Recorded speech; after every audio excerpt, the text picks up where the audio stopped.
पण रजिस्ट्रेशन संदर्भात जो सातत्यानं वाद होतो, या संदर्भात संघाची भूमिका अधिकृत काय आहे आणि कशासाठी संघ रजिस्ट्रेशन करून अकाउंटेबल हे करत नाही?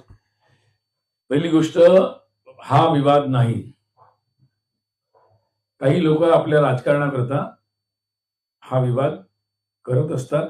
त्यांना काय म्हणतात आपल्या मराठीमध्ये खोड लागलेली आहे.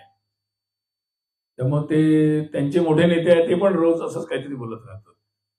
त्यामुळं हे काही लोकांचं राजकारण आहे. संघाला अशा फालतू राजकारणामध्ये इंटरेस्ट नाही आहे. त्यामुळं मला नाही वाटत याच्यावर काही उत्तर द्यायला पाहिजे. आणि दुसरी गोष्ट, आम्ही करोडो लोकांच्या घरी गेलो शताब्दीमध्ये. 13 करोड लोकांच्या घरी आम्ही गेलेलो आहे. लाखो लोक हिंदू संमेलनात आले. सामाजिक सद्भाव बैठकीमध्ये इतके लोक आले. तर आम्ही तर रोजच जमिनीवर आहोत. रोज आमची शाखा मैदानावर लागते. तेव्हा आम्हाला तर नाही कोणी हा प्रश्न विचारत. तेव्हा मला असं वाटतं, हा पहिली गोष्ट, हा विवाद नाही आहे. हा प्रश्न समाजामध्ये नाही आहे. हा काही लोक आपल्या राजकीय स्वार्थाकरता अनावश्यक प्रश्न विचारतात आहे. तर मला नाही वाटत वी शुड आन्सर. पण ठीक आहे, तुम्ही विचारलं तर मी तुम्हाला सांगतो. संघ असा आहे की संघ हे सामाजिक संघटना आहे. संघ त्या प्रकारचं संघाचं काम हे समाजाच्या स्वयंसेवकांचे प्रयत्न आणि समाजाच्या समर्थनातून चालतं. संघाचं जे शाखेचं काम आहे ते अनौपचारिक पद्धतीने कार्य चालतं.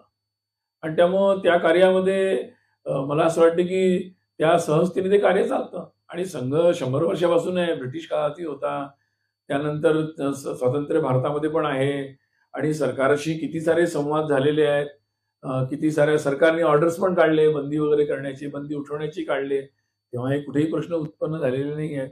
तर मला वाटतं की ज्यांना सरकारशी काही घेणं-देणं असतं, म्हणजे सरकारकडनं दान घ्यायचंय, काही घ्यायचंय, योजना घ्यायच्या, जमीन घ्यायची, त्यांना सरकारशी संबंध येतो. संघाचं असं कामाचं स्वरूप नाही आहे. संघाचं शाखेचं काम आहे. स्वयंसेवक ते चालवतात सगळं काम. त्यामुळे संघाच्या कामाचं स्वरूप वेगळं आहे. मला असं वाटतं की ते जर ज्यांना कोणालाही समजून घ्यायचं असेल, वी कॅन अरेंज संघ परिचय वर्ग फॉर देम. त्यामुळं ते होऊ शकतं, पण त्याची मला वाटते गरज नाही. दुसरी गोष्ट असं आहे,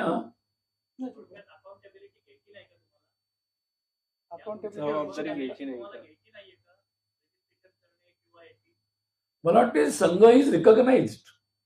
संघ इज रिकॉग्नाइज्ड. दॅट्स वाय संघावर बंदी पण येऊ शकते, संघावरची बंदी पण उठवली जाऊ शकते, संघावर कोर्टात केसेस पण होऊ शकतात, संघाच्या संचालनाला अधिकृत पोलीस परवानगी पण देऊ शकतात आणि संघाच्या शाखांचे गुरुदक्षिणांचे अकाउंट पण सगळ्या बँकांमध्ये उघडले जाऊ शकतात.